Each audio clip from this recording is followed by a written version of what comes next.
Hi and welcome to this video. Today I'm going to show you how to use the carousel feature on InfoComplete. First up, we're going to press the create new slide button.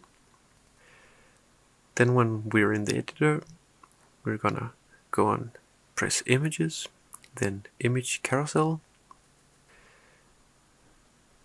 Then we'll get this box where the carousel is going to show up in. So let's start out by dragging it to full screen. Then go up to data and press choose images. Then we get this box where we can upload images by dragging them into it. But I already have some images saved, so I'm just going to press there. And after you've chosen your designated images, then you just have to press OK.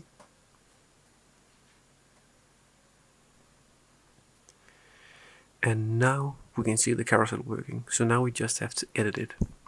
We can start out by choosing which direction the carousel moves, if it's left to right or right to left. And we can also choose the speed it moves, so you can make it go fast or slow. Now in layout you can choose the opacity, or you can choose it to be more blurry if you want to. And in image and carousel, you can see the images that are actively used in the carousel, and you can delete one if you don't like it or if it doesn't match.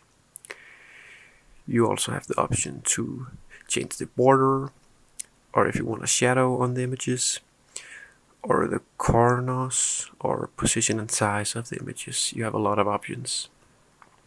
And after you're done with that, you just have to press the Publish Now button, and that's that.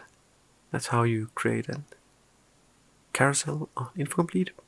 Hope this video helped. See you in the next.